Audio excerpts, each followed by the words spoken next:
So when we hear about the term core strength, what does that even mean? And is there even such a thing? Well, if someone comes to me with their goal for fitness and they want to improve the strength of their core, or if I hear a coach talking about a certain player and say, oh, they need more core strength, I don't even know what that means, because as with most things in fitness, that requires context. Now, if we look at what your core even is, if we just take your arms and your head and your legs off and everything that's left over, just like the core of an apple holds the apple together, well, that's kind of what we would consider our core. Now, of that, there's a lot of different muscles that make up what that core is. Some are more big prime mover muscles and some are more intrinsic smaller muscles. And so because of that, your core works across a continuum. Now, if we look at some of those more smaller intrinsic muscles, that's down here on the continuum. That's more low threshold.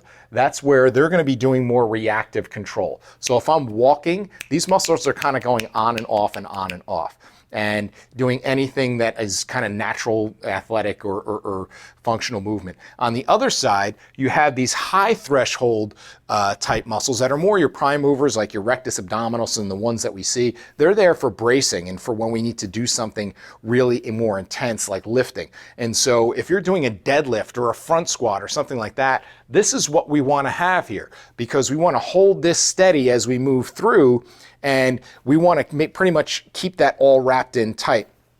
Where here, we don't want that. If I'm throwing a ball or if I'm doing something that's going to be more flowing movement, I can't have that bracing or you're going to move very blocky. And so we need to have these muscles kind of on and off, and it's not really high threshold. It's just enough to create enough stability that creates freedom here. And there's an expression that proximal stability creates distal mobility. And so that's where this starts to come into play, but it's not just an on and off, that it's this continuum. And sometimes we're somewhere in the middle. And depending on the activity, we may want to be more towards one side here or more towards one side here. So when you say core strength, that's what we have to look at in terms of where are you looking on the continuum, because what is it that you're looking to do?